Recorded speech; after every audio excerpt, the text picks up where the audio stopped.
ప్రత్యేకమైనటువంటి వందనాలు. అందరు బాగున్నారా?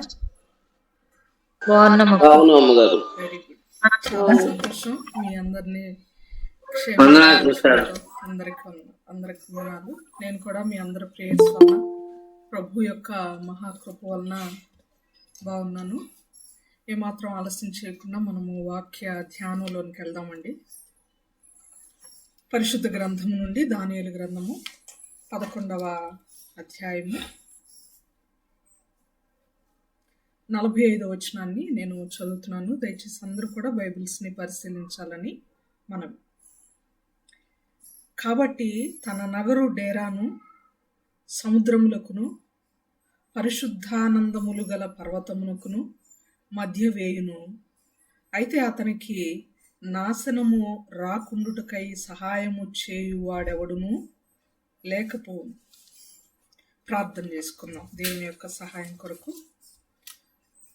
ప్రేమ నమ్మకం కలిగిన మా ప్రియపరలోకపు తండ్రి, పరిశుద్ధుడా, మహోన్నతుడా, శ్రేష్టమైన అత్యున్నతమైన మీ నామానికి వందనాలనైనా. చేరు వచ్చిన ప్రతి బిడ్డను బహుగా దీవించి ఆశీర్వదించండి. ఇంతవరకు మీరు చూపిన మహాకృపను బట్టి మీకు స్తోత్రములు చెల్లిస్తున్నాం. ఆయన పాట పాడి మీ నామాన్ని కనపరిచిన ప్రతి బిడ్డను బహుగా దీవించండి అయ్యా. మేము వాక్యం వినబోచున్నాం నాయన. కేవలము వినువారము మాత్రము మేము అయ్యుండకుండా వాక్యం ప్రకారం బ్రతుకువారము ఉన్నట్లు కృప చూపండి నాయన. వాక్యం ప్రతిఫలించినట్లు కృప చూపండి. అనేక మందికి మేలుకరంగా నాయన నమ్ముకున్న మాకు ఆత్మీయ దిద్దుబాటును అనుగ్రహించేది ఉన్నట్లు ఆశీర్వదించమని ప్రార్థిస్తున్నాం నాయన. మేము నేర్చుకుంటున్నాం ప్రభా. నేర్చుకునవలసిన రీతిలో మేము వాక్యాన్ని నేర్చుకున్నటకు మీ సహాయం కోరుచున్నాం. సహాయం దయచేయండి. నేనైతే ఒట్టిదాన్ను, మట్టిదాన్ను, దేనికి పనికిరాని దాన్ను మా ప్రభా, తెలివి తక్కువ దాన్ను నాయన. నా జ్ఞానం ఏపాటిదో మీరు ఎరుగుదురు. నన్ను మీ సిలువ చాటున దాయండి ప్రభా. కేవలము మీ మాటలు మాత్రమే మా అందరితో మీరు మాట్లాడి మహిమ పొందమని నాయన. ఈ కూడిక యావత్తు మీకు మహిమకరంగా మాత్రమే జరిగించమని సమస్తాన్ని మీ చేతుల్లో పెట్టుకుంటూ చేరువచ్చిన ప్రతి బిడ్డను బహుగా దీవించి వారి కుటుంబాలను బహుగా ఆశీర్వదించమని మమ్మల్ని అందరినీ కూడా మీ కృప కలిగిన హస్తాలకు సమర్పించుకుంటూ మా ప్రభుని మీ ప్రియకుమారుడైన యేసుక్రీస్తు వారి శ్రేష్టమైన నామములో వినయముతో ప్రార్థించి వేడుకొనుచున్నాము తండ్రి. ఆమేన్. మంచిది ప్రియులారా, వాక్యాన్ని దానియేలు గ్రంథంలో అనేకమైన సెషన్స్ మనం వివరించుకుంటూ ఉన్నాము. ఈరోజు దానియేలు గ్రంథం 54వ సెషన్లోనికి మనం ప్రవేశిస్తున్నాం. ప్రభు మహాకృపను బట్టి 53 సెషన్స్ కంప్లీట్ చేసుకున్నాం. అనగా 11వ అధ్యాయం 44వ వచనం వరకు మనం నేర్చుకున్నాం. ఈరోజు 45వ వచనంలోనికి వెళ్లే ముందు 45వ వచనాన్ని కూడా ఈరోజు మనం ధ్యానం చేయము. 44వ వచనానికి 45వ వచనానికి మధ్య చాలా అంశాలు చోటు చేసుకుని ఉన్నాయి చరిత్రలో. వాటిలో కొన్ని మనకి అవసరం లేకపోయినప్పటికీ అత్యవసరము అని భావించే కొన్ని అంశాలను మాత్రం కొన్ని పాయింట్స్గా తీసుకొని మనము ధ్యానం చేద్దాం. ఒక చరిత్ర లాగా మాత్రమే కాకుండా ఆ చరిత్ర నుండి మనం నేర్చుకునేటువంటి ఆత్మీయ నీతి ఏంటి అనే విషయాలను కూడా మనము పరిశీలిస్తూ ముందుకు కొనసాగుదాం. ఇది చివరి సెషన్ 54, చివరి దర్శనము 21 అవుతుంది ప్రియులారా. ఇది మనం గమనించుకోవాలని, ఎవరైనా వాక్యాన్ని నోట్ చేసుకుంటున్నట్లయితే దయచేసి గుర్తుపెట్టుకోవాలని ప్రభు పేరట మనవి చేస్తున్నాం. మనం గుర్తుపెట్టుకోవాల్సినటువంటి పాయింట్స్లో 45వ వచనానికి వెళ్ళే ముందు గుర్తుపెట్టుకోవాల్సిన పాయింట్స్లో మొట్టమొదటి పాయింట్ ఏంటయ్యా అంటే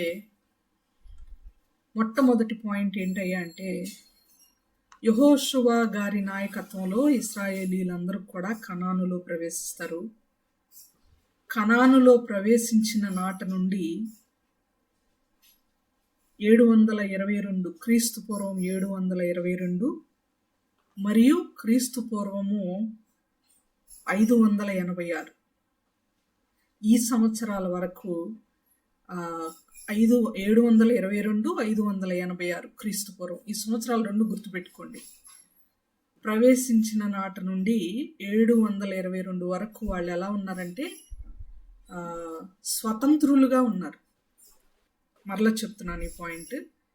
యెహోషువ గారి నాయకత్వంలో కనానులోనికి ప్రవేశించినటువంటి ఇశ్రాయేలీలందరూ 12 గోత్రాల వారు స్వతంత్రులుగా ఉన్నారు. మనము 1947 సంవత్సరం నుండి స్వతంత్రులుగా ఉన్నాం.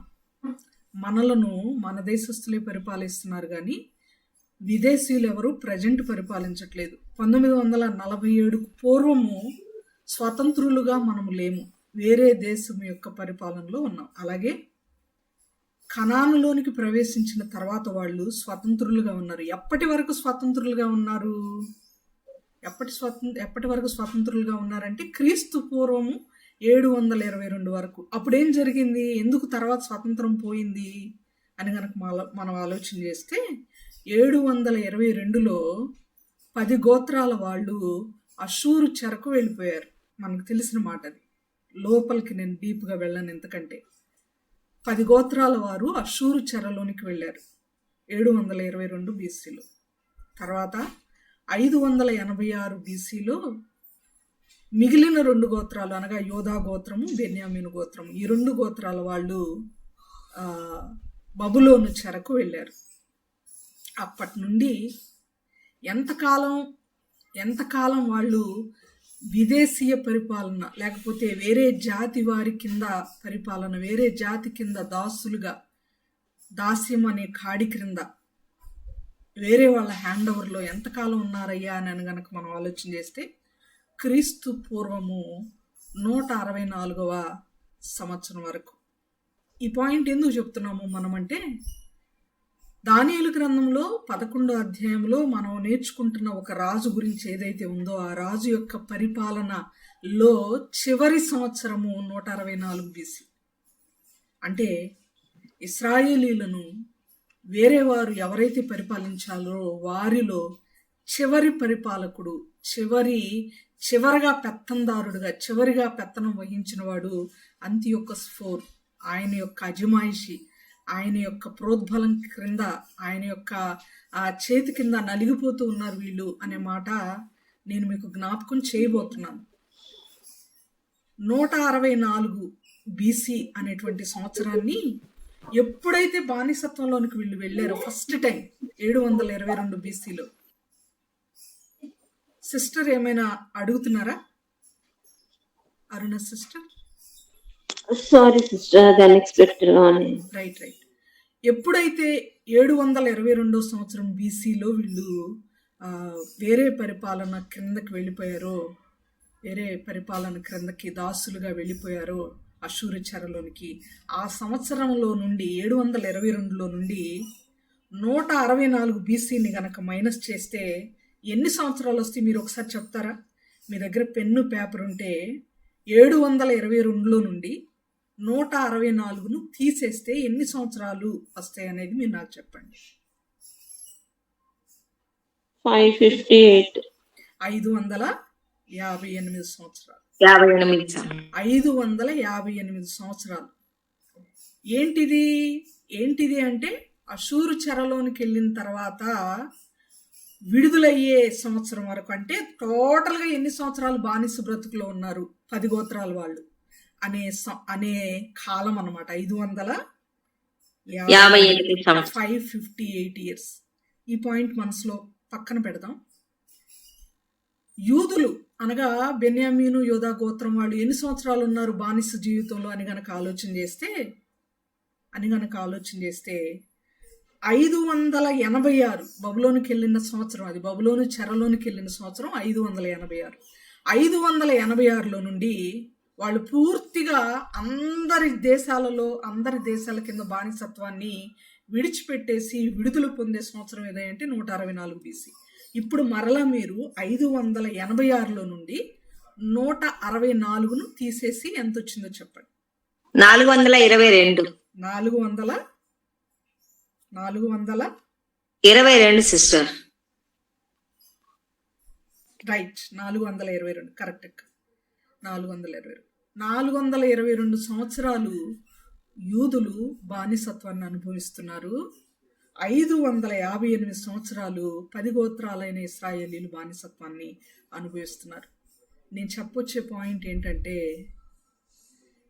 మనం వివరించుకుంటున్నటువంటి ఈ సందర్భం 165వ సంవత్సరం నుండి, క్షమించండి 169వ సంవత్సరం నుండి క్రీస్తు పూర్వము 165 మధ్య ఉన్నటువంటి సందర్భాన్ని వివరించుకుంటున్నాం. ఈ చివరి సంకలనంలో, లేకపోతే ఈ చివరి సంపుటిలో అంత్యకాలం అని పోయిన సెషన్లో నేను మాట్లాడడం జరిగింది. ట్యూస్డే రోజు అంత్యోకస్ యొక్క అంత్యకాలం 169 నుండి 164. ఈ చివరి 5 సంవత్సరాల్లో విచ్చలవిడిగా ఆయన ఎలా ప్రవర్తిస్తున్నాడో మనం ధ్యానం చేస్తూ వస్తున్నాం.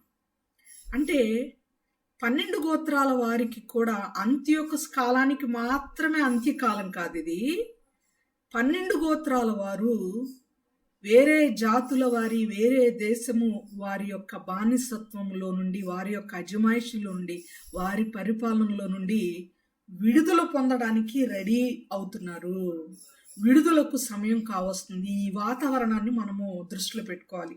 ఈరోజు వాక్యం వినేటప్పుడు విడుదల పొందేటువంటి ఇదిలో ఉన్నారు. ఇంతకీ 422 సంవత్సరాలు అన్నా, లేక 558 సంవత్సరాల కాలం, టోటల్గా 558 సంవత్సరాల కాలం అనుకుందాం బానిస బ్రతుకు.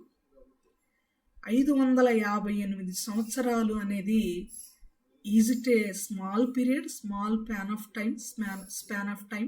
మనము ఇది ఒక చిన్న పీరియడ్ అని మనం అనుకోవచ్చా? చిన్న కాలమా ఇది, లేక సుదీర్ఘ కాలమా? సుదీర్ఘకాలం సిస్టర్. సుదీర్ఘకాలం. ఇంత సుదీర్ఘకాలము నా జనులు, నా బిడ్డలు, నా పిల్లలు, నా కుమారులు, నా కుమార్తెలు అని దేవుడు ఎంతో అల్లారుముద్దుగా పిలుచుకుంటున్నటువంటి ఇశ్రాయేలీలు ఇంత సుదీర్ఘకాలము బానిస బ్రతుకుకు వెళ్ళడానికి కారణం ఏంటో చెప్తారా?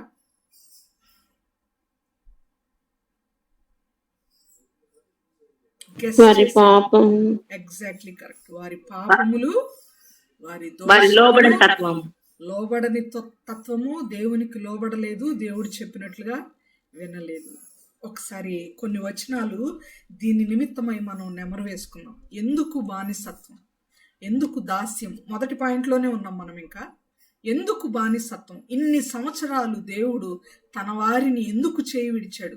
ఆల్మోస్ట్ దేవుడే అప్పగించాడు. ఆ విషయం మనకు తెలుసు. ద్వితీయోపదేశకాండం 32వ అధ్యాయం 30వ వచనంలో తమ ఆశ్రయ దుర్గము వారిని అప్పగించకపోతే ఒకడు 1000 మందిని, ఒకడు 10,000 మందిని తరుమునా అనే మాటలు పలుమార్లు మనం జ్ఞాపకం చేసుకున్నాం దానియేలు గ్రంథ వివరణలో. దేవుడే ఆశ్రయదుర్గముగా ఉన్నటువంటి దేవుడే తన బిడ్డలైనటువంటి వారిని దాసులుగా అప్పగించేశాడు. అప్పగించడానికి కలిగినటువంటి కారణం ఏంటంటే వారు పాపము చేశారు. చదువుతారా మాట? ద్వితీయోపదేశకాండము 32వ అధ్యాయము 30వ వచనం. తమ ఆశ్రయ దుర్గము వారిని అమ్మి వేయని ఎడల, యెహోవా వారిని అప్పగింపని ఎడల, ఒకడు ఎట్లు 1000 మందిని తరుమును, ఇద్దరు ఎట్లు 10,000 మందిని పారదోలుదురు. చాలు. ఆశ్రయ దుర్గమే అమ్మివేశాడు, బానిస బ్రతుకుకి అప్పగించాడు. కారణం ఏంటి అని కనుక ఆలోచన చేస్తే అనేక మంది కారణాన్ని ఒప్పుకున్నారు. ఎందుకు దేవుడు అమ్మేశాడో, ఎందుకు దేవుడు బానిసత్వానికి అప్పగించాడో ఒప్పుకున్నటువంటి వారిలో విలపించి, గొంతెత్తి, ఎలుగెత్తి, ఏడుస్తూ మాట్లాడినటువంటి ఒక గొప్ప దైవజనుడు, ఒక గొప్ప భక్తుడు బైబిల్లో ఉన్నాడు. ఆయన నెహెమ్యా గారు. ఆయన అంటాడు, అయ్యా నీకు లోబడక మేము త్రోవ తప్పిపోయాము, మా పితరులు త్రోవ తప్పారు, మేమందరం పాపం చేశాము, అందుకని ఇప్పుడు బానిసత్వంలో ఉన్నాం. ఒప్పుకోలు ప్రార్థన అంటుంది. ఒప్పుకోలు ప్రార్థన అంటాం. ఆ మాట కూడా చదువుకుందాం మనము. ఒకసారి మనకు అప్లై చేసుకునే ముందు ఈ వచనం కూడా చదువుదాం. నెహెమ్యా గ్రంథము 9వ అధ్యాయము 35వ 36వ వచనాలు.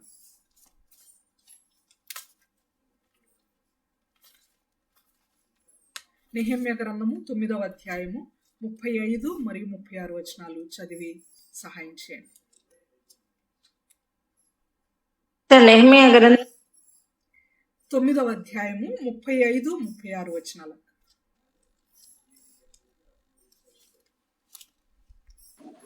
వారు తమ రాజ్య పరిపాలన కాలమందు నీవు తమ ఎడల చూపించిన గొప్ప ఉపకారములను తలంచక, నీవు వారికి ఇచ్చిన విస్తారమగు ఫలవంతమైన భూమిని అనుభవించి ఇండియు నిన్ను సేవింపకపోయిరి.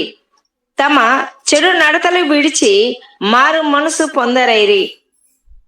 చిత్తగించుము, నేడు మేము దాస్యములో ఉన్నాము. దాని ఫలమును, దాని సమృద్ధిని అనుభవించినట్లు నీవు మా పితరులకు దయచేసిన భూమి యందు మేము దాసులమై ఉన్నాము. చాలక్క 35వ వచనంలో వాళ్ళ ఫాల్ట్, వాళ్ళ మిస్టేక్ ఏంటో, పితరులు లేకపోతే ఇశ్రాయేలీలు గురించినటువంటి వాళ్ళ దోషము, పాపం ఏంటో నెహెమ్యా ఒప్పుకుంటున్నాడు. అందుకే మేము ఇప్పుడు దాసులంగా ఉన్నాము అని ఆయన జ్ఞాపకం చేసుకుంటూ ఎప్పుడో జరిగిన పాపాలను కూడా, ఎప్పుడో జరిగిన దోషాన్ని కూడా జ్ఞాపకం చేసుకొని ఒప్పుకోలు ప్రార్థన చేస్తున్నాడు నెహెమ్యా గారు. ఈ పాయింట్ దగ్గర మనం నేర్చుకోవాల్సింది ఏంటంటే, మనము ఒకసారి ఒక పాస్టర్ గారు వాక్యం చెప్పేటప్పుడు నేను విన్నాను, మన పాపములను ఖచ్చితంగా మన ప్రార్థనలో మనం ఒప్పుకోవాలి. మనం అనుకోవచ్చు, మనము రక్షింపబడ్డాం కదా, బాప్టిజం తీసుకున్నాం కదా, పూర్తిగా మార్పు చెందాం కదా, దేవుని సన్నిధిలోనే నిందారహితులుగా ఎదుగుతున్నాం కదా, అయినా ఇంకా ఒప్పుకోలు ప్రార్థన మనం చేయాలా అనే ప్రశ్న మనకు ఒకవేళ రైజ్ అయితే, ఒకవేళ ఆ ప్రశ్న వస్తే కనుక మనం జ్ఞాపకం పెట్టుకోవాల్సింది ఏంటంటే, అనుదినము వాక్యముతో ఉదక స్నానం చేయమన్నాడు కదా దేవుడు. ఒకవేళ మన ద్వారా పాపం జరగకపోవచ్చు, ఎక్కడో తలంపులోనైనా, ఎక్కడో చూపులోనైనా, ఏదైనా ఒక అందమైన దృశ్యాన్ని చూసినప్పుడు, మానవులను చూసినప్పుడు, లేకపోతే దేవునికి అయిష్టమైన అల్లరితో కూడిన ఆటపాటలు మన కంట పడినప్పుడు, ఈ లోకమే పాప భరితమైనటువంటి పాపముతో నిండి ఉన్న లోకంలో ఉన్నదంతయు శరీరాశ, నేత్రాశ, లూది అమ్మగారు చెప్పిన వాక్యంలో కూడా మనం నేర్చుకున్నాం. ఈ శరీరాశ, నేత్రాశ, జీవపుడము, ఇదంతా కలిసి ఉన్నటువంటి లోకంలో మనం బ్రతుకుతున్నాం. కాబట్టి అనుదినము మనల్ని మనం సరి చేసుకోవడం చాలా ఇంపార్టెంట్. అనుదినము వాక్యం అనే ఉదక స్నానం చేత, ఎఫెసీ 5:22లో మనకు తెలుసు ఆ మాట. అనుదినము వాక్యం అనే ఉదక స్నానము సంఘానికి అవసరం. ఎందుకంటే క్రీస్తు ఏ ముడత మచ్చ లేకుండా నిష్కపటమైన దానిగా, నిర్దోషమైన దానిగా మనలను ఆయన ఎదుట నిలవబెట్టుకోవాలనుకుంటున్నాడు. కాబట్టి అనుదినము కడుక్కోవాలి. ప్లేట్ ఒకరోజు కడిగితే సరిపోతుందా? మనం ఎవ్రీడే కడగాలి. మనం భోంచేసే ప్లేట్. మన శరీరాన్ని ఒకరోజు శుభ్రం చేసుకుంటే సరిపోతుందా? డైలీ 2 టైమ్స్ బ్రష్ చేస్తాం, డైలీ 2 టైమ్స్ స్నానం చేస్తాం. శరీరానికే ఇంత శుభ్రత అవసరమైతే మన ఆత్మకు మరి శుభ్రత అవసరమా కాదా? ఎవ్రీడే మన ఆత్మను మనం క్లీన్ చేసుకోవాలంటే, అయ్యా ఎక్కడైనా నేను తప్పిపోతే రోజంతా కాపాడినందుకు స్తోత్రాలు అని మాత్రమే నైట్ పడుకునేటప్పుడు ప్రార్థన చేయడం కాదు, కానీ అయ్యా ఎక్కడైనా ఈరోజు తప్పిపోయింటే దయచేసి నన్ను మన్నించు అనే ఒప్పుకోలు కూడా మన ప్రార్థనలో ఖచ్చితంగా మనము ఇంక్లూడ్ చేసుకోవాలని నేను మీకు జ్ఞాపకం చేస్తున్నాను ప్రియులారా. అయితే యెహోషువ పరిపాలనలో ఇశ్రాయేలీలు కనాన్లోనికి ప్రవేశించిన తర్వాత ఆల్మోస్ట్ 558 సంవత్సరాల వరకు బానిస బ్రతుకులో ఉన్న తర్వాత విడుదల కాబోయే పీరియడ్ అనేది దానియేలు గ్రంథంలో మనం వివరించుకుంటున్నాము. కారణము వారి దోషములే. ఏంటి దోషము? ఈ దాస్యమునకు కారణం ఏంటంటే, వారి దోషమే దాస్యమునకు కారణం. దోషం చేశారు, పాపం చేశారు కాబట్టి దాస్యమునకు వెళ్ళారు, వేరే జనాంగం కిందకి, వేరే మనుషుల కిందకి. ఇది పాత నిబంధన. కానీ క్రొత్త నిబంధనలోకి వచ్చేసరికి ఈ జనాంగము, దేవుణ్ణి ఎరుగుతున్నటువంటి బిడ్డలు, ఎరిగిన బిడ్డలు, ఎరగని బిడ్డలు, వీళ్ళందరూ కూడా దేనికి దాసులుగా ఉన్నారని పౌలు గారు వివరిస్తున్నారో తెలుసా? పాత నిబంధనలు అయితే పాపము చేశారు కాబట్టి దాస్యం వచ్చింది, పాపము చేశారు కాబట్టి వేరే మనుషుల కిందకి బానిసలుగా వెళ్ళారు అని పాత నిబంధన చెప్తుంటే, క్రొత్త నిబంధన ఏమని చెప్తుందంటే, అసలు పాపమే దాస్యము, పాపమను దాస్యము అని చదువుకుంటాం మనం. పాపమను దాస్యము. ఒక్క నిమిషం క్షమించండి.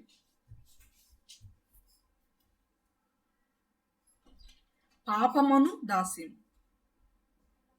పూర్వకాలము లేక పాత నిబంధనలు అయితే పాపము చేశారు కాబట్టి దాస్యంలోనికి వెళ్ళారు. క్రొత్త నిబంధనలు అయితే పాపమే ఒక దాస్యం, మన మీద ఒక కాడిగా ఉంది, అది ఒక కాడిగా ఉంది అని చెప్తున్నారు. ఆ వచనాలు చదివితే మనకి ఇంకా క్లియర్గా అర్థమవుతుంది ప్రియులారా. ఒకసారి చదువుదాం, త్వరగా సహాయం చేయండి. హెబ్రీలకు రాసిన పత్రిక 2వ అధ్యాయము 15వ వచనం ప్లీజ్. హెబ్రీలకు రాసిన పత్రిక 2వ అధ్యాయము 15వ వచనం. జీవితకాలమంతయు మరణ భయము చేత దాస్యమునకు లోబడిన వారిని విడిపించుటకును ఆయన కూడా రక్త మాంసములో పాలివాడాయను. 16 చదవాలి. విడిపించుటకు ఆయన కూడా రక్త మాంసంలో పాలివాడు. ఏమని ఉంది ఇక్కడ? 2వ అధ్యాయము, హెబ్రీ పత్రిక 2వ అధ్యాయము 15వ వచనం. 15వ వచనం. 15 అక్క.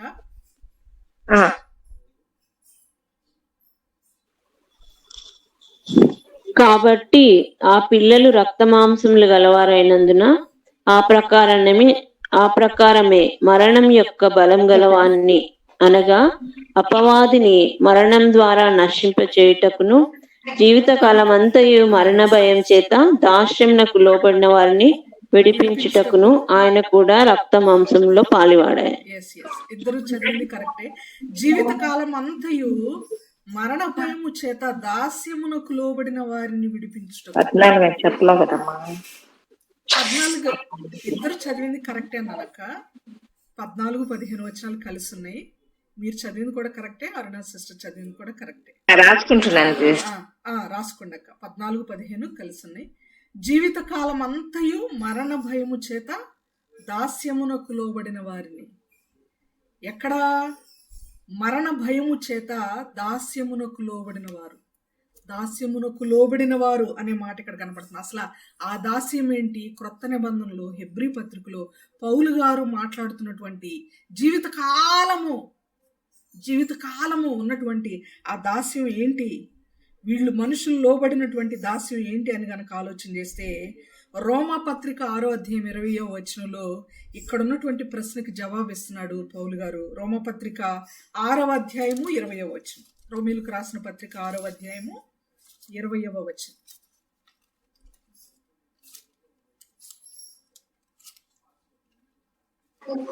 మీరు పాపమునకు దాసులై ఉన్నప్పుడు నీతి విషయమై నిర్బంధము లేని వారయ్యుండిరి.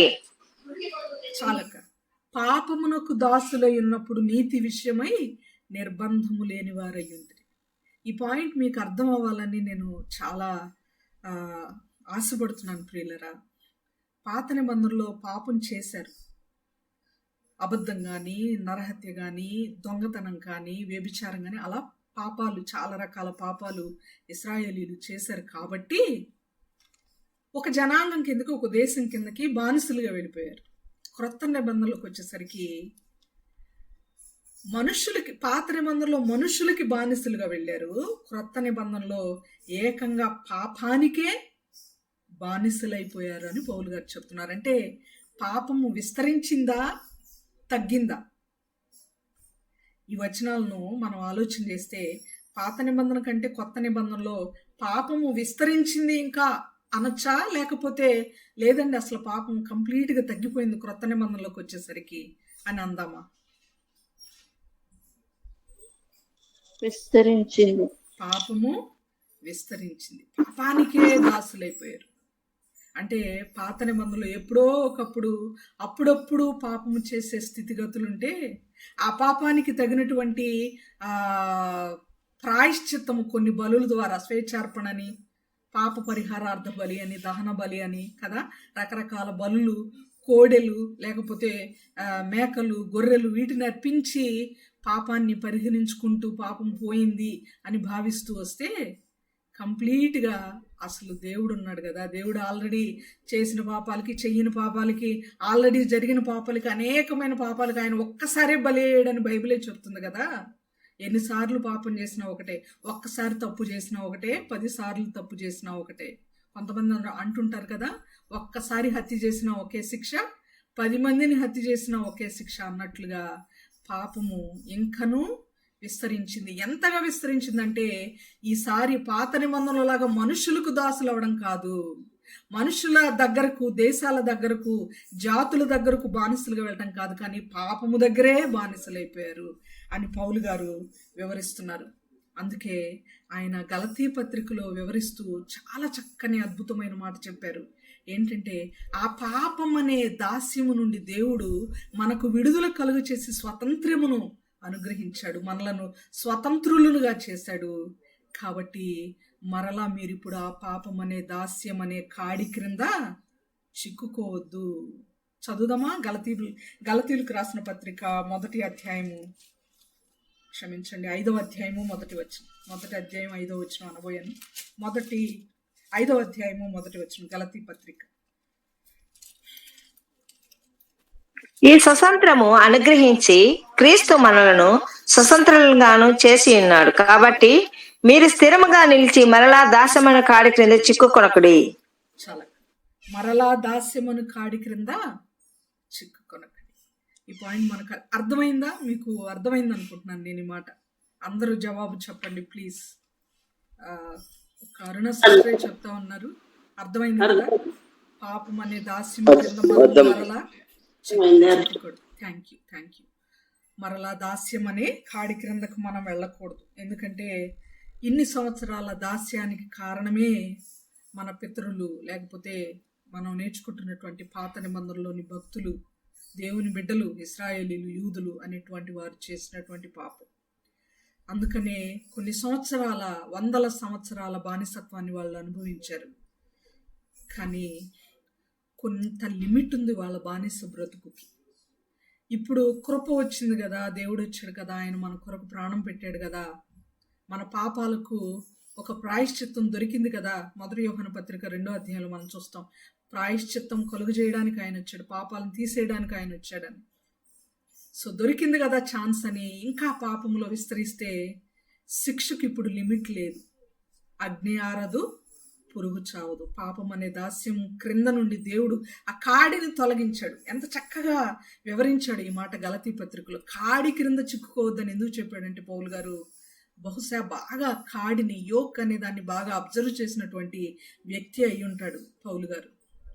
ఎద్దుల్ని లేకపోతే దున్నపోతుల్ని గనక మనం జ్ఞాపకం చేసుకుంటే, ఎద్దుల బండిని మోసుకొని వెళ్ళేటప్పుడు రెండు దున్నపోతుల మీద లేకపోతే 2 ఎద్దుల మీద కాడిని పెడతారు. ఒక బరువైన కొయ్య లాంటిది, పొడవటిది. చాలా మందికి తెలుసని నేను అనుకుంటున్నాను. ఆ కాడిని మరొకరు తీస్తే తప్ప వాటంతటా అవి తీయలేవు. మరొకరు తీస్తే తప్ప వాటంతటా అవి తీసుకోలేవు, వాటి నుండి విడుదల పొందలేవు.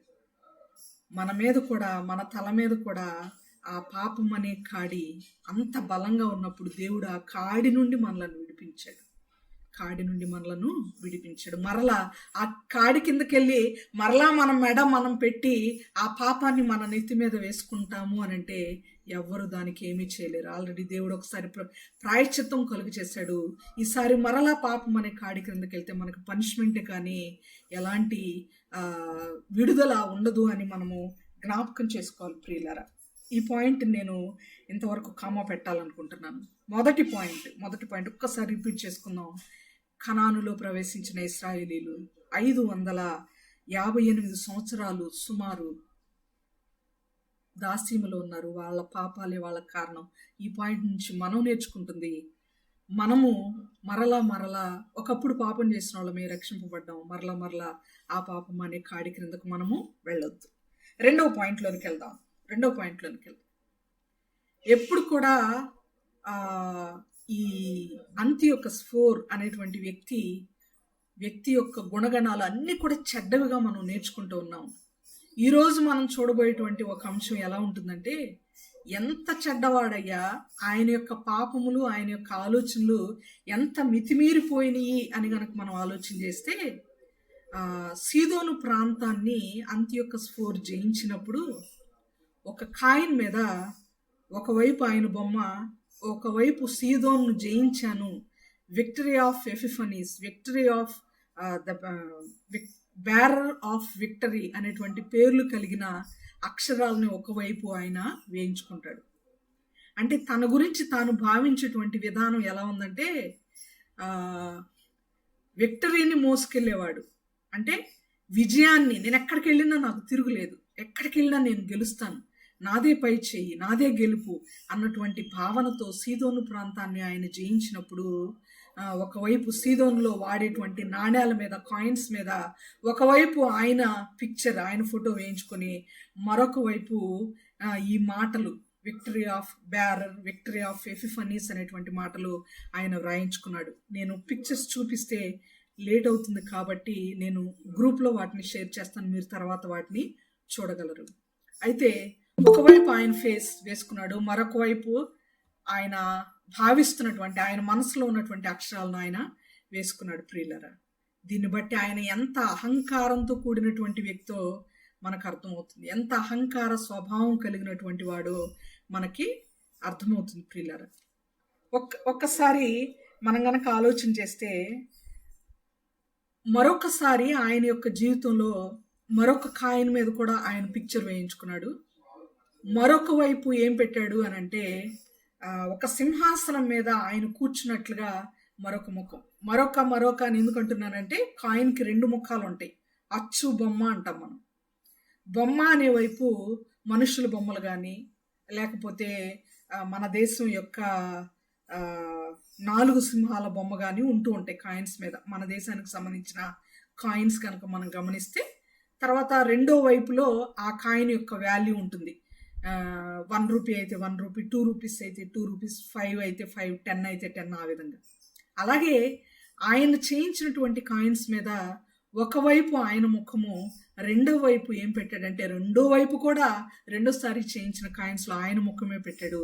ఆయన సింహాసనం మీద కూర్చున్నట్లుగా ముఖాన్ని పెట్టాడు. ప్రియులారా, వీటిని ఆ సింహాసనం మీద కూర్చున్నటువంటి ముఖం ఎలాంటి ముఖం పెట్టాడంటే, నేను ఇంతకుముందు మీకు చెప్పాను, ఒక వచనంలో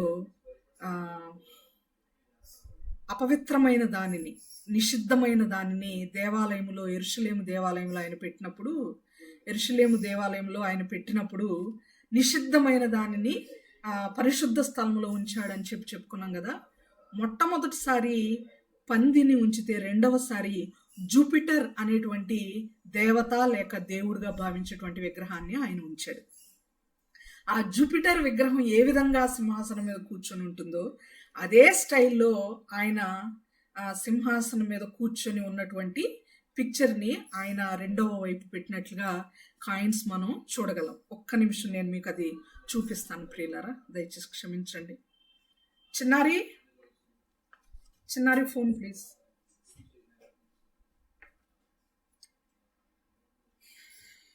డోర్ క్లోజ్, డాడీ వాయిస్ వినపడుతుంది నాకు. Door close.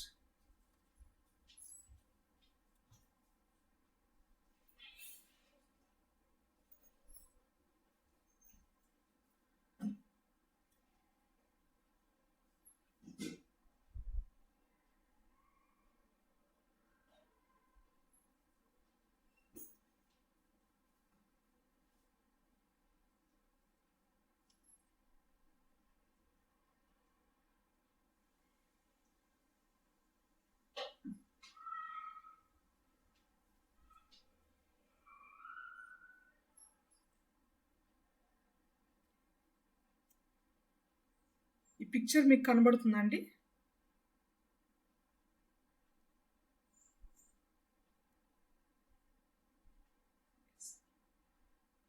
ఇతనున్నాడు కదా, అంతియోకస్ 4. ఇప్పటి వరకు మనం చూసిన పాఠాలలో వాయిస్ వినపడలేదు సిస్టర్.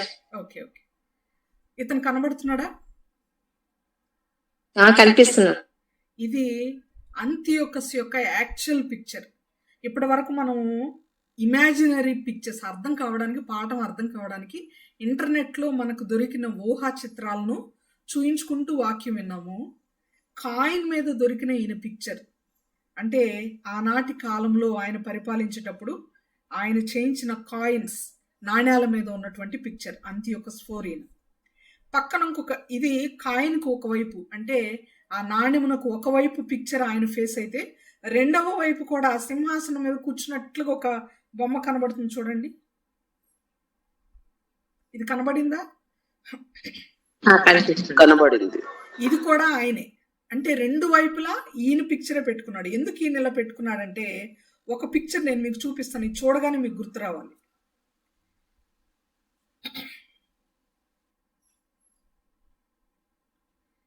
ఇది మీరు ఇంతకు ముందు చూసిన పిక్చర్ లాగా ఉందా?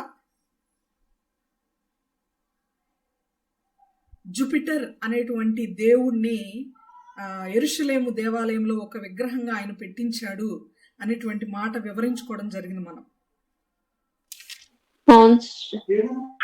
అప్పుడు ఆయన పిక్చర్ ఇది. అంటే గ్రీకులు జూస్ అని పిలుస్తారు ఇతన్నే, రోమీలు జూపిటర్ అని కొలుస్తారు. ఈ దేవుడుగా భావిస్తున్నటువంటి వ్యక్తి ఈయన, దేవుడు కాడు. అయితే ఇతనికి రెండు పేర్లు ఉన్నాయి, జూపిటర్ అండ్ జూస్.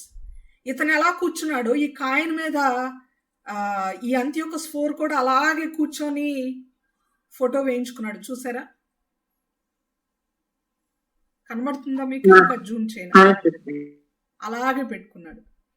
దాన్ని బట్టి ఈయన మనసులో ఏమనుకుంటున్నాడు మీరు చెప్పండి? ఎందుకు జూపిటర్ అని చెప్పబడే, దేవుడు అని చెప్పబడే ఈ జూపిటర్ లాగే ఆయన కూడా కూర్చొని కాయిన్ మీద వేయించుకున్నాడంటే కారణం ఏంటి? అర్థం ఏమై ఉండొచ్చు? నేను కూడా దేవుడు లాగానే, నేను కూడా దేవుణ్ణే అని తన ప్రజలకు ఆయన చెప్పే ప్రయత్నం చేయడం అనమాట. నేను కూడా దేవుణ్ణే అని చెప్పే ప్రయత్నం చేయడమే ఆయన యొక్క ఉద్దేశం. ఆయన మనస్తత్వం నేనే దేవుణ్ణి అనుకునేటువంటి మనస్తత్వం ఆయనలో మనకి కనబడుతుంది ప్రియులారా. ఈ క్యారెక్టర్ ఇంకా ఎవరిలోనైనా పాత నిబంధనలో ఎవరిలోనైనా కనబడినట్లుగా మనకి లేఖనాలు ఉన్నాయా? దేవుడి కంటే పెద్ద నేనేం తక్కువ కాదే, నేను కూడా ఆల్మోస్ట్ అంతే కదా అన్న భావన ఎవరిలోనైనా పాత నిబంధనలో మనం చూసామా? నిమ్రోదు నేనే దేవుణ్ణి, లేకపోతే దేవుడి కంటే పెద్ద తక్కువ కాదు అనుకున్నాడా? అంటే ఒకసారి వాక్యం విన్నానండి, తను అక్కడ నుండి విగ్రహారాధన స్టార్ట్ అయింది అని. ఓకే, తనే దేవుడు, తన పిల్లలు నక్షత్రాలు అలా. Okay okay okay sister. Okay, ఇంకా గెస్ట్ చేయండి. నేను దేవుని కంటే ఏమాత్రం అంత తక్కువేం కాదే అని అనుకున్న వాళ్ళు ఇంకెవరున్నారు? Very important.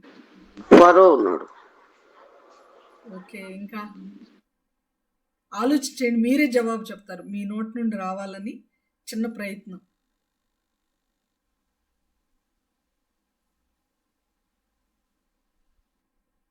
దేవుని కంటే పెద్ద తక్కువేం కాదు నేను. సరే, వచనం చదువుతాం. వచనం చదివిన తర్వాత మీరు చెప్తారు ఎవరు. ఎగ్జాక్ట్లీ. యెషయా గ్రంథము 14వ అధ్యాయము 12వ వచనం. యెషయా గ్రంథము 14వ అధ్యాయము 12వ వచనం. యెషయా గ్రంథము 14వ అధ్యాయము 12వ వచనం.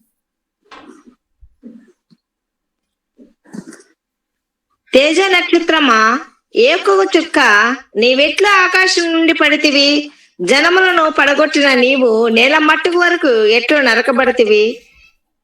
నేను ఆకాశమున ఎక్కిపోవదనని దేవుని నక్షత్రమునకు పైగా నా సింహాసనం హెచ్చింతును, ఉత్తర దిక్కునున్న సభా పర్వతము మీద కూర్చుందును. చాలక్క, ఇక్కడ గమనిస్తే ఎంతగా హెచ్చించుకున్నాడు. ఇంగ్లీష్లో అయితే లూసిఫర్ అని రాసి ఉంటుంది. అదే వర్స్ని ఇంగ్లీష్లో గమనిస్తే లూసిఫర్ అనేటువంటి మాట ఉంటుంది. అపవాదికి ఉన్నటువంటి మరి ఒక పేరు. చాలా బిరుదులు ఉన్నాయిలేండి అపవాదికి. మోర్ దాన్ 20 నేమ్స్ ఉన్నాయి అపవాదికి బైబిల్లో ఉన్నటువంటి పేర్లు. మరి ఎప్పుడైనా దాన్ని మనం నేర్చుకుందాము. అయితే ఇక్కడ అపవాది అలా భావించేవాడు. అలాంటి భావనే దేవుని కంటే నేను పెద్ద తక్కువేం కాదు, ఆల్మోస్ట్ దేవుడు అంతటి వాణ్ణి అని భావించేటువంటి లక్షణం ఆ అపవాదికి ఉన్నటువంటి లక్షణం ఇక్కడ ఎవరిలో చూస్తున్నాం మనం? ఇక్కడ మన పాఠంలో ఎవరిలో చూస్తున్నాం? లూసిఫర్. అంత్యోకస్ 4లో చూస్తున్నాం. యెషయా గ్రంథంలో లూసిఫర్ లో ఉంది ఆ క్వాలిటీ. అదే లూసిఫర్ కు ఉన్నటువంటి క్వాలిటీ ఇక్కడ అంత్యోకస్ 4లో మనం చూస్తున్నాం. మరొక ఇంపార్టెంట్ పాయింట్ ఏంటంటే ఇదే క్యారెక్టర్ అంత్యక్రీస్తుకి, యాంటీ క్రైస్ట్ కూడా ఇదే క్యారెక్టర్ ఉంది అని మనం గుర్తుపెట్టుకోవాలి. ఆయన కాదు దేవుడు, నేను. ఆయన దేవుడు అంటే నేను ఒప్పుకోను, నేను దేవుణ్ణి, నన్ను పూజించండి, నా మాట వినండి అనేటువంటి లక్షణాలు ఎవరి లక్షణాలు అంటే అంత్యక్రీస్తు యొక్క లక్షణాలు, అపవాది యొక్క లక్షణాలను. అలాగే ఇక్కడ షాడోగా, ఒక నీడగా అంత్యొకస్ 4లో కూడా మనకి జ్ఞాపకం చేయబడుతున్నాయి, జ్ఞాపకం చేసుకుంటున్నాం అని మనం గుర్తుపెట్టుకోవాలి. ఇప్పుడు అంత్యొకస్ 4లో ఉన్నటువంటి ఈ రెండో పాయింట్, ఈనాటి పాఠంలో రెండో పాయింట్ అంత్యొకస్ గురించి ఇంకొంచెం డీటెయిల్గా మనం ముందుకెళ్తున్నాం. ఇప్పుడు నేను ఇంకొక పిక్చర్ చూపిస్తాను, చూడగానే మీరు నాకు చెప్పండి ఇది మనం ఇంతకు ముందు నేర్చుకున్నామా లేదా. చూడగానే మనం గుర్తుపెట్టుకుందాము, ఇది మనం ఇంతకు ముందు నేర్చుకుని ఉన్నామా లేదా అనేటువంటి మాట మీరు నాకు తెలియచేయండి.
స్క్రీన్ మీద మీకు ఒక పాయింట్ కనబడుతుందా అండి? ఒకసారి చదువుతారా ఆ పాయింట్ ఏంటో? 175 BC సింహాసనం యొక్క ఎవరి గురించి ఇది? 175 BCలో సింహాసనం ఎక్కింది ఎవరు? అంత్యొకస్ 4. Very good. ఇది మనం ఇంతకుముందు చెప్పుకున్నామా? చెప్పుకున్నాం. రెండో పాయింట్ చూద్దాం, ఇది చదవగలరా? 170 BC రాజకుమారుని చంపుట. రైట్. 175 BCలో సింహాసనం ఎక్కాడు.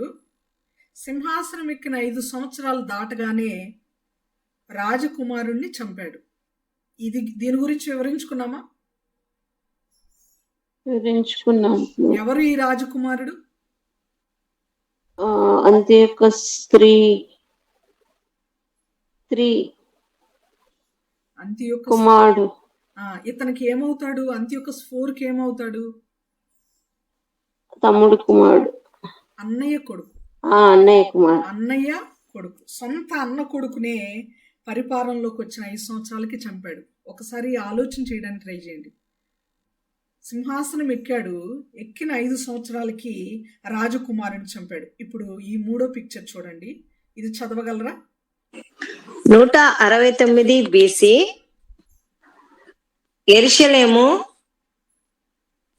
యెరూషలేము దేవాలయమును పాడు చేసి పందిని బలి ఇచ్చుట.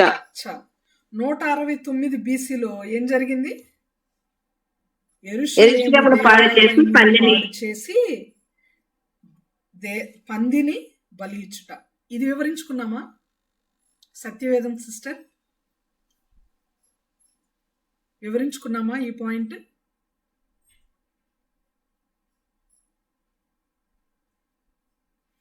మిగిలిన వాళ్ళు కూడా చెప్పండి, ఈ పాయింట్ వివరించుకున్నామా లేదా? వివరించుకున్నాం. ఒకసారి చూద్దాం. దానియేలు గ్రంథము 11వ అధ్యాయము 28వ వచనం చదువుదాం. దానియేలు గ్రంథము 11వ అధ్యాయము 28వ వచనం. అతడు మిగిలా ద్రవ్యం గలవాడై తన దేశమునకు మరలును, మరియు పరిశుద్ధ నిబంధనకు విరోధి అయి ఇష్టానుసారంగా జరిగించి తన దేశమునకు తిరిగి వచ్చును. చాలు.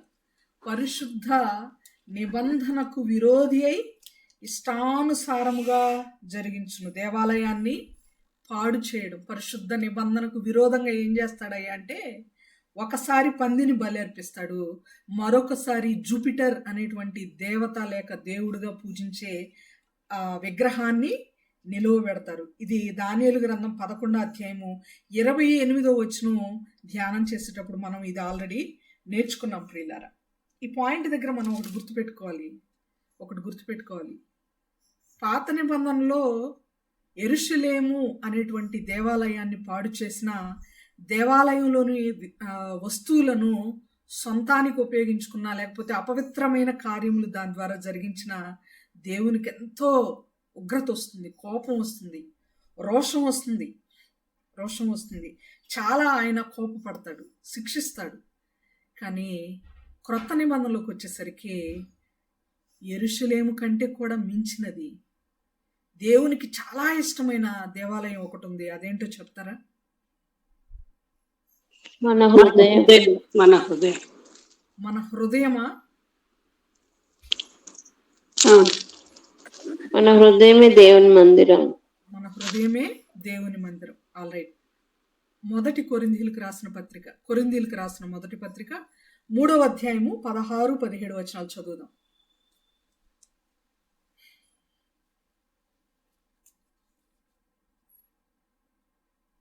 కొరింథీయులకు రాసిన మొదటి పత్రిక 3వ అధ్యాయము 16-17 వచనాలు ప్లీజ్. మీరు దేవుని ఆలయమై ఉన్నారని, దేవుని ఆత్మ మీలో నివసించుచున్నాడని మీరు ఎరుగురా? ఎవడైనా దేవుని ఆలయంను పాడు చేసిన ఎడల దేవుడు వానిని పాడు చేయును. దేవుని ఆలయము పరిశుద్ధమై ఉన్నది, మీరు ఆ ఆలయమై ఉన్నారు. చాలా కొరింథీయులతో రాస్తూ మరొక చోట కూడా అంటాడు, మీ దేహము దేవునికి ఆలయములై ఉన్నాయని మీరు ఎరుగురా అనే మాట కూడా. ఇక్కడ మీరే దేవుని ఆలయం అంటే మీరే, మన హృదయము, మన దేహము, మనమే దేవునికి ఆలయం, ఆ ఆలయాన్ని పాడు చేస్తే దేవుడు ఏం చేస్తాడంట? వానిని పాడు చేయను. దానియేలు గ్రంథంలో 11:45 వచనంలో దేవుడు వాని నాశనం చేయకుండా ఎవ్వరు కూడా ఆపలేకపోతున్నారు అనేటువంటి మాట మనం చూస్తున్నాం. ఎందుకంటే ఈయన దేవుని ఆలయాన్ని పాడు చేసినటువంటి ఒక గొప్ప భయంకరమైనటువంటి ఒక పాపము జరిగించిన వ్యక్తిగా మనకి ఇక్కడ కనపడుతున్నాడు ప్రియులారా. మనం ఏం చేయాలి? అంతియోకస్ చేసినట్లుగా మనం చేయకూడదు. ఒక చర్చ్ని, గోడల్ని, ఒక చర్చిని, ఒక కట్టడాన్ని పాడు చేయడమే కాదు, దేవుని యొక్క ఆలయాన్ని పాడు చేయడం అంటే మనలను మనం పాడు చేసుకున్నా దేవుని ఆలయాన్ని పాడు చేసినట్లు. మన దేహము దేవునికి ఆలయము, మన హృదయము ఆయన మందిరము, ఆయన నివసించే చోటు. అలాంటి మన దేహాన్ని ఇష్టానుసారంగా మనం చేయొచ్చా? చాలామంది నేను అంటే ఫిజికల్ అపీరియన్స్ గురించి మాట్లాడుతున్నాను అని మీరు అనుకోకపోతే, ఫిజికల్ వాటి గురించి మాట్లాడుతున్నాను. దేవుడు అసలు పై రూపాన్ని లక్ష్య పెట్టాడు కదా, హృదయం కదా ఆయనకి కావాలి అని కనుక మనం ఆలోచన చేస్తే చాలామంది కొంతమంది చెవులు ఇష్టానుసారంగా ఇష్టం వచ్చిన చోటల్లా బొక్కలు పెట్టేసేస్తూ ఉంటారు. ఎప్పుడో మన పితరులు, మన తాతయ్యలు, మన అమ్మమ్మలు తెలుసో తెలియకో కుట్టించారనుకోండి, ఆయన ఇచ్చిన ఒక దేహానికి ఒక బొక్క పెట్టారనుకుందాం. అంతటితో ఆగకుండా ఫ్యాషన్ అంటూ కదా, ట్రెండ్ అంటూ, స్టైల్ అంటూ ఇష్టానుసారంగా దేహానికి ఎక్కడ పడితే అక్కడ రంధ్రాలు చేస్తూ ఉంటారు. స్త్రీలు పురుషులు ఇద్దరు కూడా. పురుషుని వేషము స్త్రీ వేసుకోకూడదు అన్నది బైబిల్లో. కానీ ఎంతమంది ఆడపిల్లలు ఈ రోజుల్లో పురుషుల్లాగా వస్త్రాలు ధరించట్లేదు, ప్యాంట్ షర్ట్స్ కదా.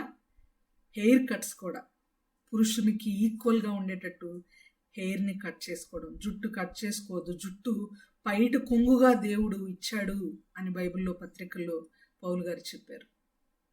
జుట్టుని ఇష్టానుసారంగా కట్ చేసుకోవడం చేయట్లేదా స్త్రీలు? అంటే మరి మన దేహంలో వెంట్రుకలు ఒక పార్ట్ అయినప్పుడు, చెవులు ఒక పార్ట్ అయినప్పుడు, ఆయన ఇచ్చినటువంటి శరీరానికి ఎక్కడ పడితే అక్కడ హోల్స్ చేయడం, మీ నుదిటి మీద వెంట్రుకలను గుండ్రముగా కత్తిరించుకొనకూడదు అన్నది బైబిల్లో. నుదుటి మీద వెంట్రుకలను రౌండ్గా సన్నగా ఒక గీతలాగా పల్చగా చేసుకోవడం. ఆశ్చర్యకరమైన విషయం ఏంటంటే, చాలా బాధాకరమైన విషయం, చాలా ఫెమిలియర్ పర్సన్స్ క్రిస్టియానిటీలో నవేడేస్ ఉదయం లేస్తే వాట్సాప్ ఆన్ చేస్తే వాళ్ళ మెసేజెస్ ఉంటాయి. అంతే. లోకం కూడా ఎలా ఉంటుందంటే, నిందారహితులుగా, న్యాయవంతులుగా, యథార్థపరులుగా జీవించే దైవజనుల్ని ఆదరించరు క్రైస్తవులు. నేను చాలా ధైర్యంగా చెప్తున్నాను ఈ మాట. నిందారహితులుగా, యథార్థపరులుగా, దేవునికి ఇష్టమైన వారుగా బ్రతికే వారిని క్రైస్తవ్యం ఆదరించదు. వారిని వాక్య పరిచర్యకు వాళ్ళని పిలవరు, వాళ్ళని గౌరవించరు, వాళ్ళ యొక్క వాక్యాన్ని వ్యాపించడానికి సహకరించరు. అవేముండవు. ఎవరు కావాలి క్రైస్తవ్యానికి? నేటి క్రైస్తవ్యానికి ఎవరు కావాలంటే, బాగా ఫేమస్ అయినటువంటి వ్యక్తులు కావాలి. బాగా ఫేమస్ అయిన వ్యక్తిని పిలిపిస్తే ప్రార్థనకు వస్తారు, కానీ అందరూ ఏదో మారుమూలన ఏదో ఒక 10 మందికి, 20 మందికి, 30 మందికి వాక్యం చెప్పుకున్న వాళ్ళని పిలిస్తే ఎవరు వస్తారు అని అనుకుంటారు. కానీ తెలియని విషయం ఏంటంటే, దేవుడు ఎన్నుకునేటప్పుడు కూడా ఫేమస్ వ్యక్తులను ఎన్నుకోలేదండి. ఆయన పెంట కుప్పల మీద ఉన్నటువంటి వాళ్ళని ఎన్నుకున్నాడు. జ్ఞానులను సిగ్గుపరచుటకు, కొరింథీయులకు రాసిన మొదటి పత్రిక 1వ అధ్యాయం, జ్ఞానులను సిగ్గుపరచుటకు ఆయన ఎన్నికలైన వారిని ఏర్పాటు చేసుకున్నాడు, తృణీకరించబడిన వారిని ఏర్పాటు చేసుకున్నాడు, నత్తి వాళ్ళను ఏర్పాటు చేసుకున్నాడు, పాపులను ఏర్పాటు చేసుకున్నాడు. అన్ని నెగిటివ్ క్వాలిటీస్ ఉన్న వాళ్ళని ఆయన ఏర్పాటు చేసుకున్నాడు. ఎక్కడ ఫాలో అవుతున్నాం దేవుని యొక్క గుణగణాలను మనం? నేను ఎందుకు ఈ మాటలు చెప్తున్నానంటే, కొంతమంది బాగా ఫేమస్ అయినటువంటి వ్యక్తులు కూడా నుదుటి మీద వెంట్రుకలను గుండ్రముగా కత్తిరించుకొని, రకరకాల హెయిర్ కట్స్ కదా, లేయర్స్, స్టెప్ కట్స్, రకరకాల కట్స్, హెయిర్ని కట్ చేసుకొని జడే వేసుకోకుండా ఇష్టానుసారంగా. ఎవరిచ్చారండి మనకి హక్కు? మన దేహము, మనము దేవునికి ఆలయమై ఉన్నాం. అలాంటి ఆలయాన్ని పాడు చేసి ఇష్టానుసారంగా ఎట్లా పడితే అట్లా ఉంచుకునేటువంటి హక్కును ఎవరిచ్చారు మనకి? 1 కొరింథీ 3:16 ఒక్కటే కాదు మనం కంఠత వాక్యంగా పెట్టుకోవాల్సింది, 17 కూడా కంఠత వాక్యంగా పెట్టుకోవాలి, మన పిల్లలకి నేర్పించాలి. ఎవడైనను ఆయన ఆలయమును పాడు చేసిన ఎడల దేవుడు వానిని పాడు చేయి. అంతియోకస్ 4 దేవుని ఆలయాన్ని పాడు చేశాడు. ఇంకా చెప్పాలంటే తన మనస్సు పాడైపోయింది, భ్రష్టమైపోయింది. నెక్స్ట్ సెషన్లోనో ఇంకొక సెషన్లోనో దేవుడు అతన్ని కూడా పాడు చేయబోతున్నాడు. ఎవరు ఆపలేరని చెప్తున్నాడు 45వ వచనంలో. అంత గొప్ప రాజు, అన్ని రాజ్యాలను జయించినటువంటి వీరాధి వీరుడు, యోధుడు అయినటువంటి అంతియోకస్ 4నే దేవుడు క్షమించకుండా అంత భయంకరంగా శిక్షించబోతుంటే మరి మన పరిస్థితి ఏంటి? అంతియోకస్ 4 ఒక కట్టడమైన దేవాలయాన్ని పాడు చేశాడు, యెరూషలేమును. కానీ మనము గోడల కంటే హస్తకృతములైన దేవాలయములో ఆయన నివసించుడు అనుంది. పాత నిబంధనలో ఆయనకి ఒక ఆలయం ఉంది, ఆయన సన్నిధి ఉంది అక్కడ, మనకు తెలుసు, మనం నేర్చుకున్నాం. క్రొత్త నిబంధనకు వచ్చేసరికి దేవాలయం డెఫినేషన్ మారిపోయింది. మనమే ఆయన దేవాలయం. అలాంటప్పుడు మనల్ని మనం ఇష్టానుసారంగా ప్రొజెక్ట్ చేసుకోవడం, ఇష్టానుసారంగా వస్త్రధారణ, ఇష్టానుసారంగా ఉండటం దేవుడు మనకిచ్చాడా హక్కు? మన మీద మనకు హక్కు లేదు. ఈ మాటని పౌలు గారు అన్నారు, మీరు మీ సొత్తు కారు, విలువ పెట్టి కొనబడిన వారు. విలువ పెట్టి కొనబడినవారు. ఏంటి ఆ విలువ? ఏంటి ఆ క్రయధనం? ఏంటి ఆ మూల్యం? అంటే మన దేవుని యొక్క పవిత్రమైన రక్తము. ఆయన తన రక్తమంతా ధారపోసి మనలను కొనుక్కున్నాడు. ప్రియులారా, మన మీద మనకు ఎలాంటి రైట్స్ లేవు. మన ప్రవర్తన, మన అలంకరణ, మన యొక్క యాటిట్యూడ్, మన యొక్క శరీరము, మనలను కనబరుచుకునేటువంటి తీరు అంతా కూడా దేవునికి అంగీకారయోగ్యమైనదిగా ఉండాలి, ఆయన ఇష్టపడేదిగా ఉండాలి. ఆయనకి ఇష్టమైన దేవాలయమైన మనలను మనము ఎలా పడితే అలా ఉంచుకోవడానికి వీల్లేదు. ఖండితంగా దేవుడు చెప్తున్నాడు, ఎవరైనా పాడు చేశారో దేవుడు వానిని పాడు చేయరు. టాటూస్ వేయించుకుంటున్నారు. ప్రకటన గ్రంథంలో పచ్చబొట్లు పొడిపించుకున్న వారు పరలోకానికి అర్హులు కారు అని వాక్యం సెలవిస్తుంది. ఈ యొక్క ట్రెండ్, ఫ్యాషన్, విర్రవీగినటువంటి ఫ్యాషన్ జోలికి వెళ్ళి యవనస్తులందరూ పాడైపోయి చేతుల మీద, భుజాల మీద, నడుము మీద ఎక్కడ పడితే అక్కడ పచ్చబొట్లు పొడిపించుకుంటున్నారు. దేవుని యొక్క ఆలయాన్ని పాడు చేస్తున్నారు.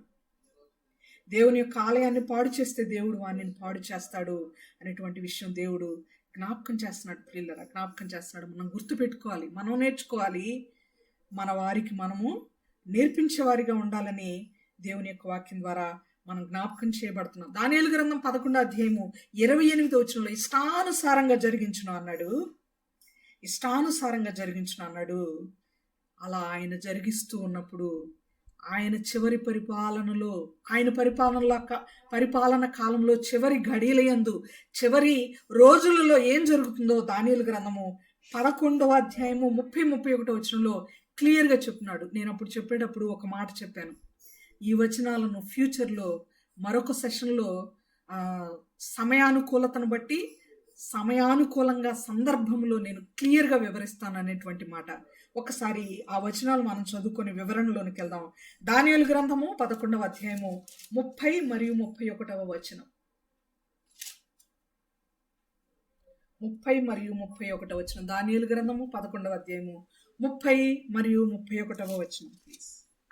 అంతటా కితీయుల ఓడ అతని మీదికి వచ్చుట వలన అతడు వ్యాకులపడి మరలి పరిశుద్ధ నిబంధన విషయములో అత్యాగ్రహం గలవాడై తన ఇష్టానుసారముగా జరిగించును. అతడు మరలి పరిశుద్ధ నిబంధనను నిషేధించిన వారెవరని వివరించును. అతని పక్షమున సూర్యులు లేచి పరిశుద్ధ స్థలపు కోటను అపవిత్రపరిచి అనుదిన బలి నిలిపివేసి నాశనమును కలగజేయు హేయమైన వస్తువులను నిలబెట్టుదురు. తర్వాత మాట కూడా చదవండి. అందుకతడు ఇచ్చకపు మాటలు చెప్పి నిబంధన అతిక్రమించు వారిని వశపరుచుకొనును. అయితే తమ దేవుని ఎరుగు వారు బలము కలిగి గొప్ప కార్యములు చేసెదరు. ఈయన ఇష్టానుసారంగా జరిగించిన హేయమైన వస్తువు అనగా జూపిటర్ని, జ్యూస్ని నిలబెట్టిన, జ్యూస్ విగ్రహాన్ని నిలబెట్టిన చాలా మంది వాటిని ఫాలో అయ్యారు. కానీ దేవుని యందు భయము కలిగిన వారు, ఎంత అద్భుతమైన మాట చూడండి. 32వ వచనంలో ఉన్నటువంటి మాట, దేవుని ఎరుగు వారు బలము కలిగి గొప్ప కార్యములు చేయదురు. ఈ పాయింట్ చాలా బ్రీఫ్ గా మనం వివరించుకున్నాం, క్లుప్తంగా పైన వివరించుకున్నాం. దేవుని యందు బలము కలిగిన వారు ఎవరు అనంటే, ఆ రోజు ఈ 30, 31, 32 వచనాలు వివరించేటప్పుడు 2 పేర్లు మాత్రం మీరు నోట్ చేసుకోండి అని 2 పేర్లు నేను చెప్పాను. నాకు ఇప్పుడు అర్థం అవుతుంది దానియేలు గ్రంథ వివరణ ఎంతవరకు వర్కౌట్ అవుతుంది, ఎంతమంది శ్రద్ధగా వింటున్నారు, నోట్ చేసుకుంటున్నారు. నా 2 పేర్లు ఎవరన్నా నోట్ చేసుకుంటే చెప్తారా? కనీసం ఒక్క పేరైనా చెప్తే చాలా సంతోషిస్తాను నేను. ఒకవేళ మీకు నోట్ చేసుకోకుండా జ్ఞాపకం ఉంటే ఇంకా హ్యాపీ. ఒక జాతి వారు అని చెప్పాను, వారి గురించి మళ్ళా మనం వివరించుకుందాం వివరంగా అని చెప్పాను. మక్కబీయులు. Very good, very good. మక్కబీయులు 2 పేర్లు చెప్పాను కదా. మక్కబీయులు అనేది జాతి పేరు. Very good sister, very good sister, thank you so much. మత్తితీయ యోధా, ఎంత ఆనందంగా ఉందో, చాలా సంతోషం. మత్తితీయ మరియు యోధా దేవుని యందు దేవునిని ఎరిగిన వారు అనేటువంటి లిస్ట్లో ఉన్నటువంటి వారు వీరు అని నేను మీకు జ్ఞాపకం చేస్తున్నాను ప్రియులరా. మత్తితీయ మరియు యోధా వాళ్ళ యొక్క డైనాసిటీని ఒకసారి మనం చూద్దాం. నేను మీకు చూపిస్తున్నటువంటి పిక్చర్లోనే డైనాసిటీని ఒకసారి చూద్దాం. ఆ పిక్చర్ చూస్తే మీకు ఇంకా చాలా చక్కగా గుర్తుండేటువంటి అవకాశం ఉంటుంది.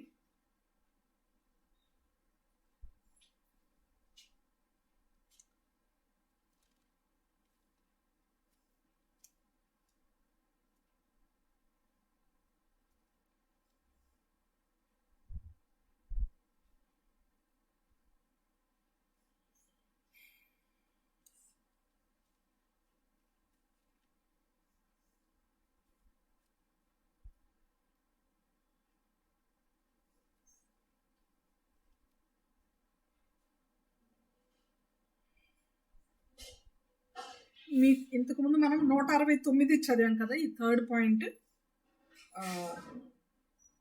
ఎలాగో పిక్చర్ దాకా వచ్చాం కాబట్టి మళ్ళీ వెనక్కి వెళ్ళి టైం వేస్ట్ చేయకుండా చూపించడానికి ట్రై చేస్తున్నాను. ఇది చదివాం, యెరూషలేము దేవాలయమును పాడు చేసి పందిని బలియుచుట అనే పాయింట్ మనం చదివాము. తర్వాత నాశనకరమైన హేయ వస్తువును పరిశుద్ధ స్థలమందు ఉంచుట, ఇది కూడా ఆయన చేశాడు 167 BCలో. ఈ పాయింట్ కూడా మనం గుర్తుపెట్టుకుందాం, ఒకవైపు గుర్తుంచుకోండి. ఇప్పుడు డైనాసిటీని చూద్దామన్నాను కదా, ఇది చూసి మనము ఈరోజు పాఠాన్ని ముగించుకుందాం. ఎందుకంటే ఎక్కువ ఇవి విన్నా కూడా మనకు గుర్తుండవు కాబట్టి తక్కువలో ముగించేసుకుందాం. ఇది కనబడుతుందా అండి? చదవగలరా? హాస్మోనియన్ ఫ్యామిలీ అనే పదం కనబడుతుందా? హాస్మోనియన్ ఫ్యామిలీ కనబడింది, రైట్. దాని కింద మత్తియాస్ అనే పేరు కనబడిందా? కనిపించింది, రైట్. ఆయన కింద 5 పేర్లు ఉంటాయి. 5 పేర్లు మీరు ఒకసారి చదవండి. John, right. Simon, right. Judas, జూడియస్, ఎలియాజర్, ఇది జోనతాన్. మత్తియా అనేటువంటి వ్యక్తికి 5 కొడుకులు. ఒకళ్ళు జాన్, ఇతన్ని యోహన్నా అని కూడా అంటాం. రెండవది సైమన్, ఇంగ్లీష్లో సైమన్, తెలుగులో సీమోను. మూడవ వ్యక్తి రెడ్ వర్డ్స్లో రాసింది, ఇతని పేరు జూడాస్. 4వ వ్యక్తి ఎలియాజరు. 5వ వ్యక్తి యోనతాను తెలుగులో. ఈ 3వ వ్యక్తిని మీరు బాగా గుర్తుపెట్టుకోండి, యోధ. 3వ వ్యక్తిని బాగా మనం గుర్తుపెట్టుకుందాము, ఇతను యోధ అనేటువంటి వ్యక్తి ఎవరయ్యా అంటే మత్తితీయ యొక్క కుమారుడు. ఈ మత్తితీయ ఎవరి కుమారుడు అంటే హస్మోనియా అనేటువంటి వ్యక్తి యొక్క కుమారుడు. అందుకని వీళ్ళని హస్మోనియులు అని కూడా అంటారు, హస్మోనియా అని కూడా అంటారు. హస్మోనియకు యోధ మనముడు అవుతాడు. అయితే ఈ మత్తితీయ అనే వ్యక్తి మాత్రము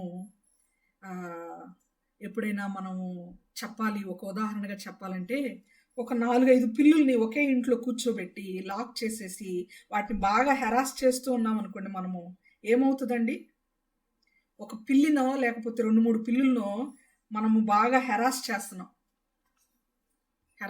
అంటే టార్చర్ చేస్తున్నాం, కొడుతున్నాం, వాటికి ఫుడ్ ఇవ్వట్లేదు, బాగా శిక్షిస్తున్నాం, వాటిని ఇష్టానుసారంగా వాటికి పనిష్మెంట్ ఇస్తున్నాం. అప్పుడు ఏం చేస్తాయి పిల్లులు, మీరు చెప్పండి? ఎక్కువ అరుస్తా ఉంటాయి, మన మీదకి ఎగబడుతుంది, ఎదురు తిరుగుతాయి, ఎక్కువ కేకలు తిరుగుబడతాయి కదా. ఎదురు తిరుగుబడతాయి, అరుస్తాయి, కేకలు పెడతాయి, అటాక్ చేస్తాయి. ఇక్కడ కూడా మీరు ఈ పాయింట్ దగ్గర మనం నోట్ చేసుకోవాల్సింది ఏంటంటే, చాలా ఫొటోస్ చూసాం. ఫస్ట్ ఆయన వాళ్ళ అన్నయ్య కొడుకుని చంపాడు. తర్వాత యెరూషలేం మీదకి వచ్చేసి అపవిత్రమైన దాన్ని, పందిని నిలబెట్టి పంది యొక్క ఆ సారము, ఆయిల్ అంతా కూడా అక్కడ ప్రత్యక్షపు బలులు అర్పించేట బలిపీఠం చుట్టూ కూడా ఆయన పోస్తాడు, అదొక తప్పు. తర్వాత హేయమైన వస్తువుని అనగా విగ్రహాన్ని నిలబెడతాడు, అది మరి ఒక తప్పు. అలా చేస్తూనే వస్తూ ఉంటాడు. ఆయన పాపాలు రోజు రోజుకి పెరిగిపోతూ ఉంటాయి. ఒకచోట అతని సైనికుడైన అపోల్లోనియస్ అనేటువంటి సైనికుడిని పంపించి ఓచకోత కోయిస్తాడు. 80 లక్షల మంది గల్లంతవుతారు, 40 లక్షల మంది చంపబడతారు, 40 లక్షల మంది బానిసలుగా చెరగొని పోబడతారు యోదయలో నుండి, యెరూషలేంలో నుండి. ఇంత దారుణాన్ని యెరూషలేం పట్ల ఒక పెద్ద పగ, ప్రతీకారం పెట్టుకొని ఈయన చేస్తూ ఉంటాడు.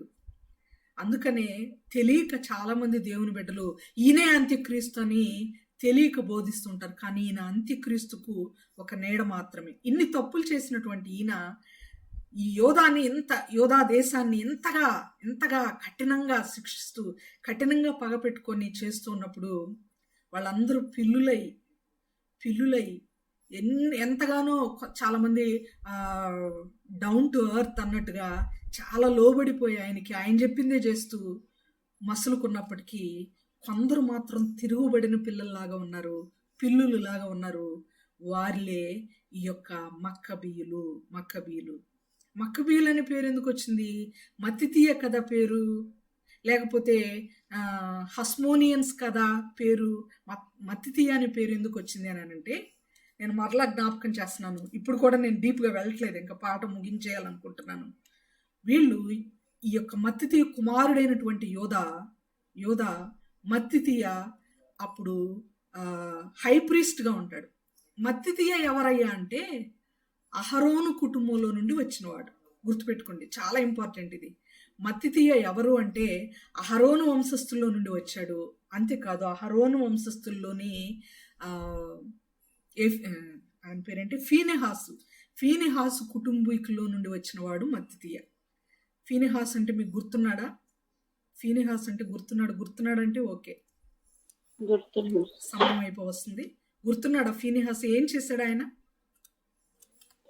కొబ్జీ అనే ఆమె వేరే అతనితో వ్యభిచారం చేసినప్పుడు దేవుని పక్షాన ఆయన కోపం రగులుకొని వారిని చంపేస్తాడు. ఆయన చంపేస్తాడు ఆయన కదా. చదువుదామా? మీ సమయం ఉందంటే ఇంకొక 5 minutes తీసుకోవచ్చా, లేకపోతే ముగించుకుందామా? రేపు చెప్పుకుందామా? రేపు ఇన్ ద సెన్స్ నెక్స్ట్ సెషన్లో చెప్పుకుందామా? లేకపోతే ఇంకో 5 minutes తీసుకోవచ్చు. ఓకే. ఒకసారి చూద్దామా? సంఖ్యాకాండం 25వ అధ్యాయము 6 నుండి 15 వచనాలు. సంఖ్యాకాండం ఎవరైనా స్పష్టంగా త్వరగా చదవండి, ఫాస్ట్గా తీసి చదవాలి. సంఖ్యాకాండం 25వ అధ్యాయము 6 నుండి 15.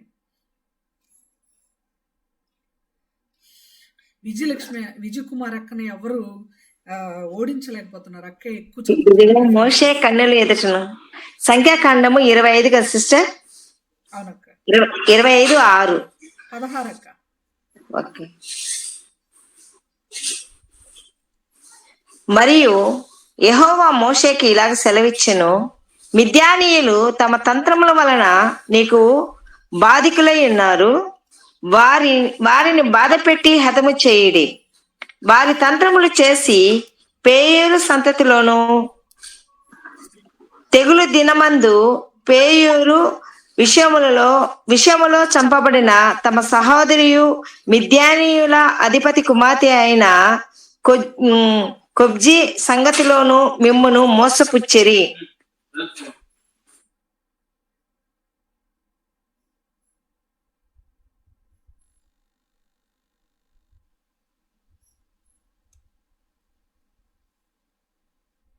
నేను చదవనా అక్క? 25వ అధ్యాయము సంఖ్యాకాండము 6 నుండి 15. ఇదిగో మోషే కన్నుల ఎదుటను ప్రత్యక్షపు గుడారం యొక్క ద్వారము నొద్ద ఏడ్చుచుండిన ఇశ్రాయేలీల సర్వ సమాజం యొక్క కన్నుల ఎదుటకు ఇశ్రాయేలీలో ఒకడు తన సహోదరుల ఎద్దుకు ఒక మిద్యాను స్త్రీని తోడుకొని వచ్చెను. యాజకుడైన అహరోను మనుమడును ఎలియాజరు కుమారుడునైన ఫీనెహాస్ అది చూచి సమాజము నుండి లేచి ఈటిని చేత పట్టుకుని పడక చోటికి ఆ ఇశ్రాయేలీని వెంబడి వెళ్ళి ఆ ఇద్దరిని అనగా ఇశ్రాయేలీని ఆ స్త్రీని కడుపులో గుండా దూసిపోవునట్లు పొడిచెను. అప్పుడు ఇశ్రాయేలీలో నుండి తెగులు నిలిచిపోయాను. 9వ వచనం, 24,000 మంది ఆ తెగులు చేత చనిపోయారు. 10వ వచనం, అప్పుడు యెహోవా మోషేకు ఇలాగ ఆజ్ఞ ఇచ్చెను, యాజకుడైన అహరోను మనుమడును ఎలియాజరు కుమారుడైన ఫీనెహాసు వారి మధ్య నేను ఓర్వలేని దానిని తాను ఓర్వలేకపోవటం వలన ఇశ్రాయేలీల మీద నుండి నా కోపము మళ్లించెను గనుక నేను ఓర్వలేక ఉండిన ఇశ్రాయేలీలను నశింపజేయలేదు. కాబట్టి నీవు అతనితో ఇట్లనము, అతనితో నేను నా సమాధాన నిబంధన చేయుచున్నాను. అది నిత్యమైన యాజక నిబంధనగా అతనికి అతని సంతానమునకు కలిగి ఉండును. ఏలయనగా అతడు తన దేవుని విషయమందు ఆసక్తి గలవాడై ఇశ్రాయేలీల నిమిత్తము ప్రాయశ్చిత్తము చేసిన. చంపబడిన వాని పేరు జిమ్రి. అతడు షిమ్యానీలలో తన పితరుల కుటుంబమునకు ప్రధాని అయిన సాలు కుమారుడు. చంపబడిన స్త్రీ పేరు కొజ్బీ. ఆమె నూరు కుమార్తె. అతడు మిద్యానీయుల్లో ఒక గోత్రమునకు తన పితరుల కుటుంబమునకును ప్రధాని అయి ఉండెను. ఇక్కడ ఇశ్రాయేలీల ప్రధానుల్లో ఒక ప్రధాని అయిన సాలు కుమారుడు, ఇతని పేరు జిమ్రి. మిద్యానీయుల్లో ప్రధాని పితరుడుగా ఉన్నటువంటి ఒక స్త్రీ, అంటే ప్రధాని యొక్క కుటుంబంలో నుండి వచ్చిన ఒక స్త్రీ, ఆమె పేరు కొజ్బీ, జిమ్రి. వీరిద్దరూ వ్యభిచారం చేస్తుంటే తట్టుకోలేక ఫీనెహాసు కడుపులో నుండి దూసుకుని పోయేటట్లు వాళ్ళను పొడిచి చంపేస్తాడు. దాని మూలముగా ఆ జరిగిన సందర్భంలో దేవుడు ఎలా రియాక్ట్ చేయడం మరొకసారి 11వ వచనం గమనిస్తే జాగ్రత్తగా గమనించండి. వారి మధ్యను నేను ఓర్వలేని దానిని తాను ఓర్వలేకపోవటం వలన ఇశ్రాయేలీల మీద నుండి నా కోపము మళ్లించెను గనుక నేను ఓర్వలేక ఉండిన ఇశ్రాయేలీలను నశింపజేయలేదు. నేను చేయాలనుకున్న పని ఏదైతే నేను చేయాలనుకున్నానో, ఏదైతే నేను ఓర్చుకోలేకపోయానో అది ఫీనెహాసు కూడా ఓర్చుకోలేకపోయాడు గనుక 10వ వచనంలో చెప్తున్నాడు, ఎలియాజరు కుమారుడైన ఫీనెహాసు అహరోనుకు మనుమడు. ఫీనెహాసు నేనెలా రియాక్ట్ అయ్యి ఉండేవాడునో అలా రియాక్ట్ అయ్యాడు అని దేవుడు ఎంతగానో ఫీనెహాసును మెచ్చుకుంటూ చెప్తున్నాడు. అంతేకాదు దాని రిజల్ట్ ఏం చేస్తున్నాడంటే మిగిలిన వారిని నేను శిక్షించకుండా ఆపుతున్నాను అని దేవుడు అక్కడ మాట్లాడుతున్నాడు. ప్రియులరా, ఇక్కడ చాలా పెద్ద గుణపాఠం ఉంది. ఇది ఒక లైన్లో వివరించుకునే అంత చిన్న పాఠం కాదు. ఈ సందర్భం ఆవిడ ప్రధాని వంశంలో నుండి వచ్చింది, మిద్యానీయుల ప్రధానుల వంశంలో నుండి. ఇక్కడ ఇశ్రాయేలీల ప్రధాని కుమారుడు సాలు కుమారుడు జిమ్రి. గొప్పవారు ప్రధానులు ముఖ్యులు అయినటువంటి వారి పిల్లలు ఎలా ఉన్నారు? చాలా ఫేమస్, చాలా పేరు, చాలా ఫెమిలియర్. వీళ్ళు ఎలాంటి వాళ్ళంటే చాలా గొప్ప వాళ్ళండి. ఆయన మీటింగ్ పెడితే, ఆయన వాక్యం చెప్తే 1000 మంది, అంతే 100లో కాదు 1000 మంది వస్తారు. అనుకున్నటువంటి వాళ్ళ పిల్లలు కూడా చాలా ఘోరంగా ఉన్నారు. అందరూ ఎరిగిన సత్యం ఇది. ప్రధానులు, పాత నిబంధనలో ఉన్నటువంటి హై ప్రీస్ట్ పిల్లలు, వాళ్ళ గురించి కాదు, కానీ ముందు మన గురించి మనం నేర్చుకోవాలి. బోధించేవాళ్ళు, ఎందుకు దేవుడు చెప్పాడంటే బోధించే వాళ్ళకి చాలా శిక్ష ఉంది. అనేకులు మనం బోధకులుగా ఉండకుండా ఉంటే బెటర్ అని ఎందుకు బైబిల్లో కొన్ని పత్రికల్లో రాయబడింది అంటే ఎందుకు బోధకులమైన మన కుటుంబాలలో మాదిరితనం లేకపోతే చాలా విచారకరం. మన కుటుంబాన్ని మనం సరిచేసుకుండా ఎవరికి ప్రధానిగా ఉంటాం, ఎవరికి బోధిస్తాం, ఎవరికి చెప్తాం మంచి, ఎవరికి నీతిని మనం బోధిస్తాం? ముందు మనలను మనం చూసుకోవాలి.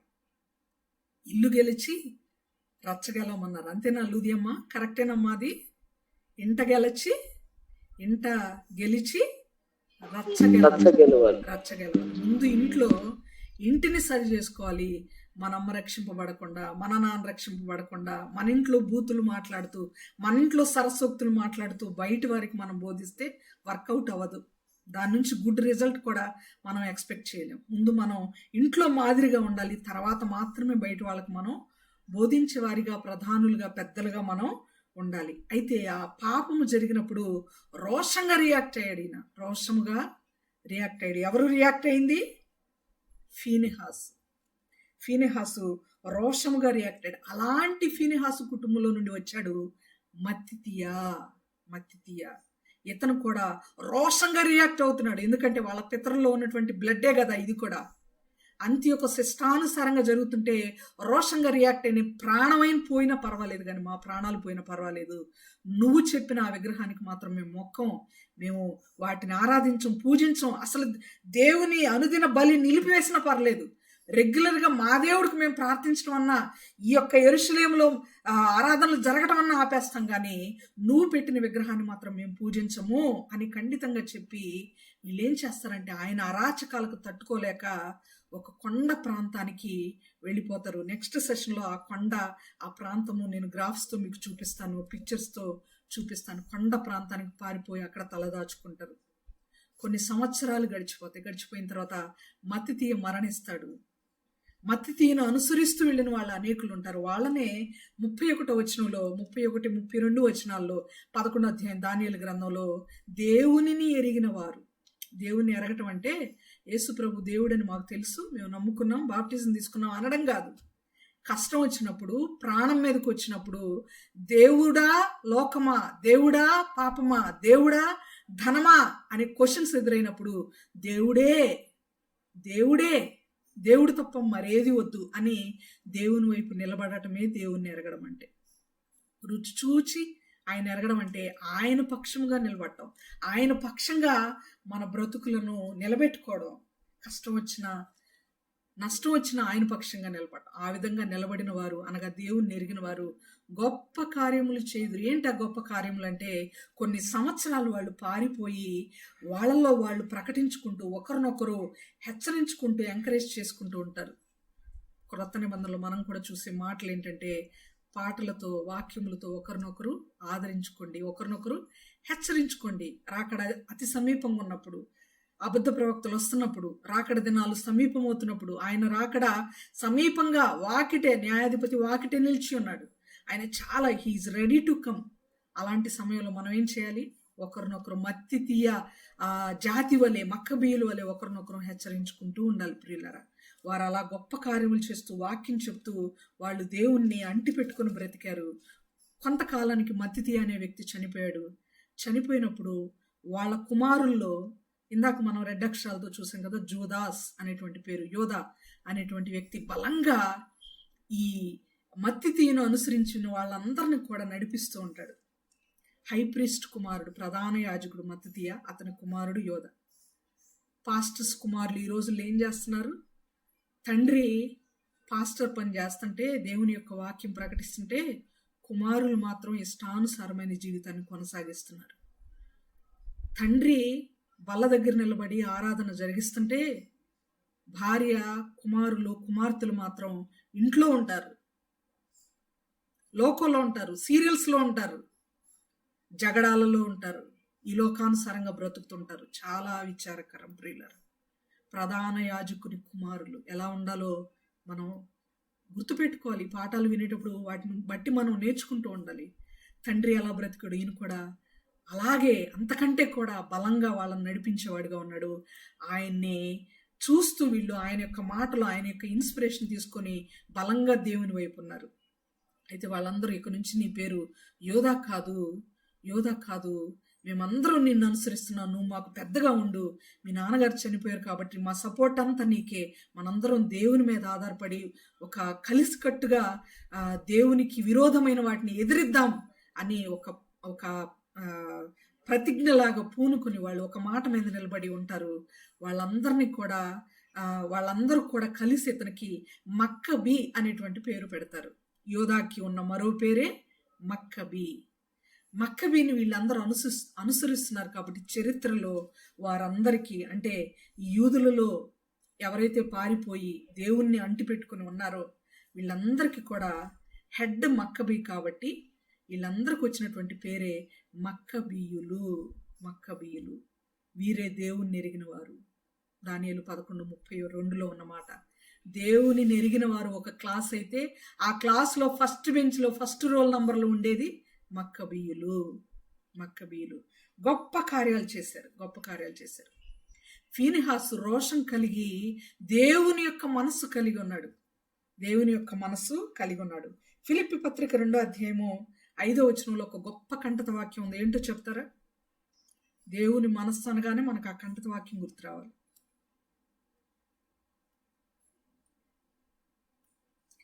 ఫిలిప్పీ పత్రిక 2:5 క్రీస్తు యేసునకు కలిగిన ఈ మనస్సు మీరును కలిగి ఉండుడి. క్రీస్తు యేసు మనస్సును మనము కలిగి ఉండాలి. ఏంటి క్రీస్తు యేసు మనస్సు? ఆయన అంటాడు నిర్గమకాండం 20:5 నేను రోషము కలిగిన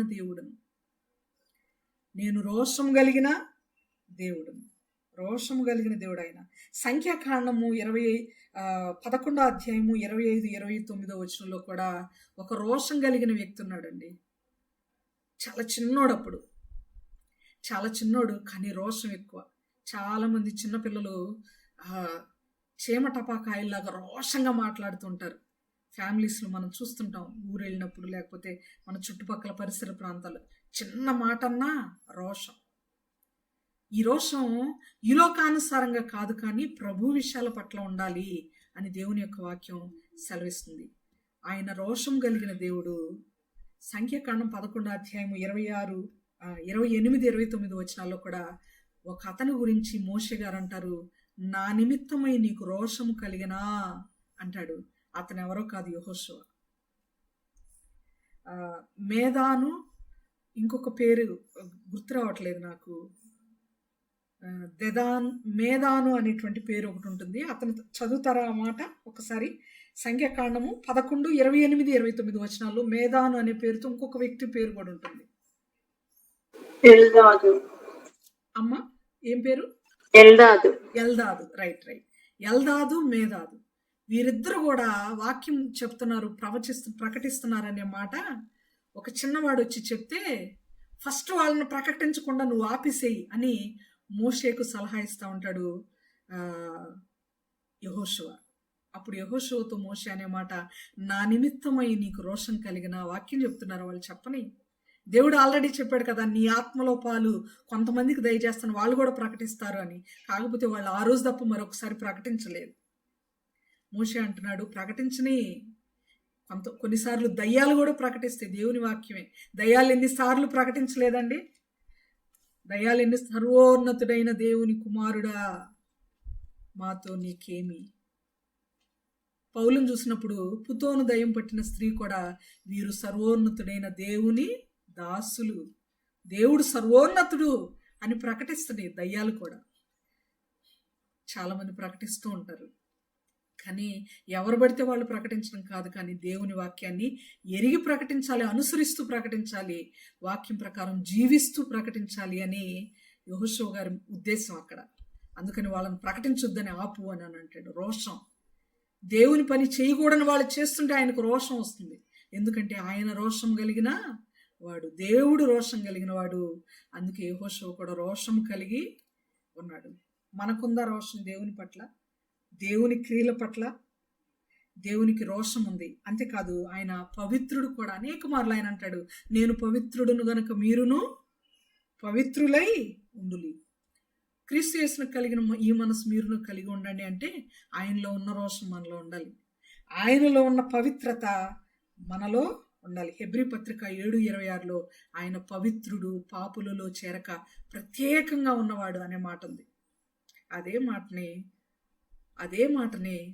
అదే మీనింగ్తో పౌలు గారు కూడా చెప్పారు, నేను పవిత్రుడును గనుక మీరును పవిత్రులైండు. నేను ప్రభువును పోలి నడుచుకున్న ప్రకారం మీరును నన్ను పోలి నడుచుకోండి. అదే సెన్స్తో ఉన్నటువంటి మాట.